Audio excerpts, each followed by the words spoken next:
Good morning. On behalf of the E-Services Payment Technology team, I'd like to welcome you to Lessons in EMS Leadership. My name is Gary Harvat, and I'm the moderator for today's session. Joining me is Bob Farrow with today's session. And just to tell you a little bit about Bob, Bob began his career as a firefighter back in 1975, Bob? So maybe I was volunteered in 72. 72, okay. I was off by a couple years at Unity Fire Department, which was a nice little fire department in Plum Borough.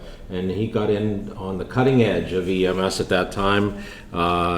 Went through his paramedic training at Columbia Hospital under a great old friend of ours, Dr. Shatner, and joined the first ranks of the city back in 75. I think that's the year I was looking for before.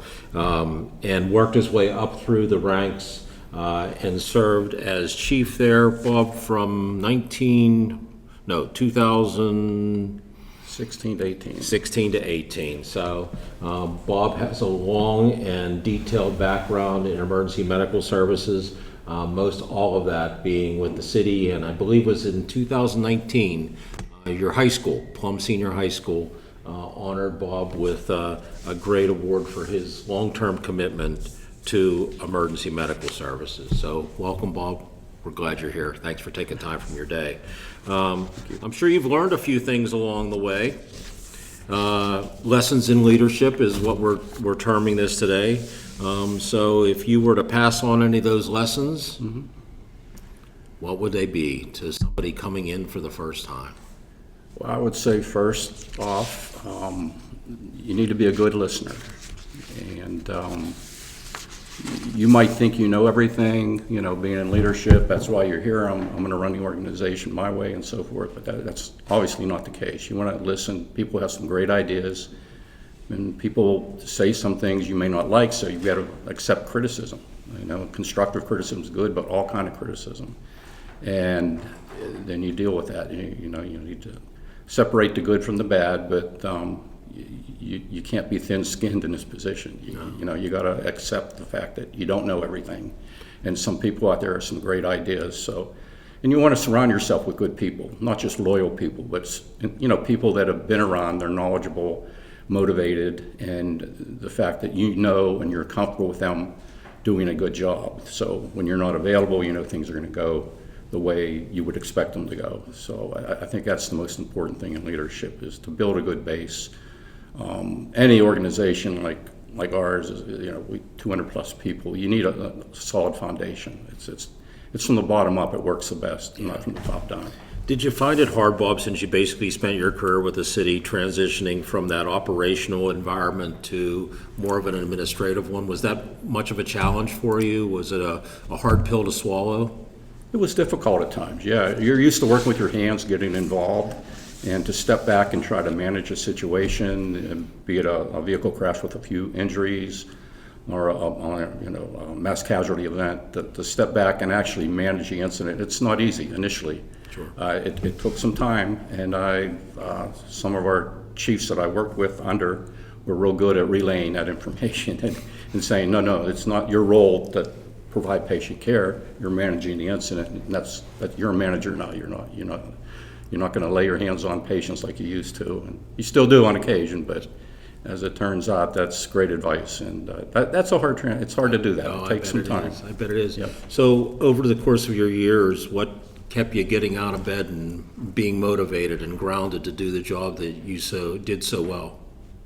I asked myself that question. The only thing I can come up with is the fact that I loved what I did. Yeah. I got up for 43 years, went to work, and I enjoyed it. I mean, there's no regrets. There's some days I didn't want to go in because, I had to do some things that I wasn't gonna particularly like to do. But overall, I just enjoyed it. I get up, put the time in, and the other thing is you want to spend a lot of time. An 8-hour day doesn't work in this field. You're going to find yourself, when you're especially in an administrative position, you're just putting 8, 10.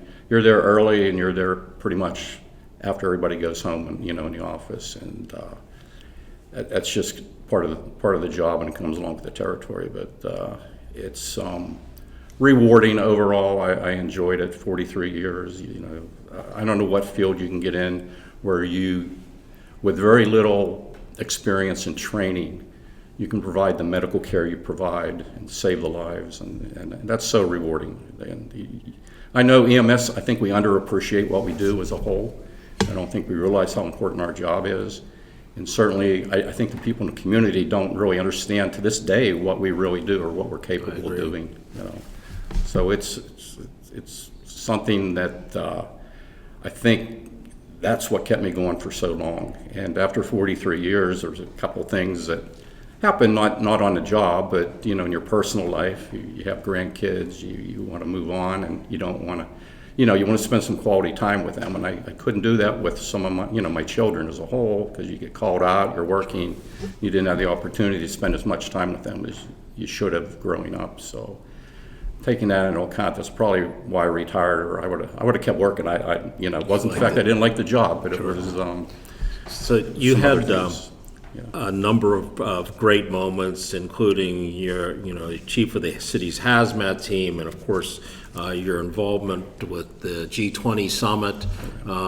Is there any one moment other than these that stick out in your mind as something that you think about pretty regularly as a bright and shining star? There's not.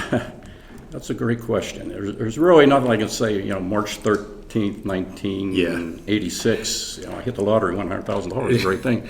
But no, there's no one event. I think the fact that, and I enjoyed it working with your partners, not only in the city but the county and the state. You mentioned the G20 and so forth, and major events. No single service can handle it, but being able to meet other people in leadership roles, talking to them, hearing what they've gone through their careers and so forth, talking to the Secret Service and so forth, and how they kind of progress up through the ranks, and gives you a new perspective on and just how everybody perceived in this field and just public safety in general. The other thing I look back on is I left the organization in a better shape than I started with it. We were new. We had some great leaders. Fortunately, I learned from them. I didn't have the degree a lot of other people had, but I worked my way up through the ranks. I got to observe how others, manage and so forth. So you take bits and pieces from all of them and kind of put it together throughout the years and end up where you end up. And I'm going to say it was an opportunist. But my last few years, we had a public safety director who was very pro EMS and made life pretty easy. At the top. Yeah, he was a great guy. Yeah. So I'm going to kind of go off script with you, and I know you're going to love me for this, but outside the backyard of the city and throughout EMS across the country, what do you see as the biggest challenge that young leaders face today? It's got to be finding qualified personnel, people who want to do the job for the right reasons. I often say this: you got to have people who have a certain degree of empathy and really want to help people. And that's what it's all about. It's all about customer service. We provide, a service, and finding people now to do that, it's obviously becoming difficult. We talked about that 8 years ago, 10 years ago. It's becoming increasingly difficult, now more so than ever. And this current generation, for some reason, healthcare as a whole is a field that's not doing very well as far as recruiting. It could be nursing, EMS, whatever. And I think down the road that it's obviously got to change. I don't think money's the sole answer to it. It helps. But I don't know, the recruitment end of it is problematic. Also financially, what's going on in the insurance industry and funding and so forth. In the city, we were pretty fortunate. Even if we weren't fully funded for the most part, they were able to, cover us for the year if we didn't, our overtime budget ran over a little bit or whatever. Yeah. But I don't know what you do. I don't have the answers. I wish I did. Yeah, I think a lot of us here today, if they had the answers, we'd be all better off. But I know myself, I personally worry about, and I say this often, we're next. So, hopefully the system that was built along the way by good people like you and others in this room will sustain itself because we've got a better chance of, needing that ambulance than managing that ambulance. And I just hope it's there when we need it. And that's my worry, but, and I'm sure others feel the same way. Yep, I think about it every day. 'Cause I have a neighbor who's we would have called back in the day a frequent flyer, but he's elderly, he's a VA patient, and at least every week there's a fire truck or an ambulance in front of his house. So, Yeah, it's tough. It's going to be, I hope it's there for us Yeah. when we need it. I hope it's there for all of us if in fact we ever need it. So Bob, I've asked this question of others today. If somebody was to back you in the corner and say, give me a nugget of wisdom from Bob Farrow that would help me manage or lead in the future.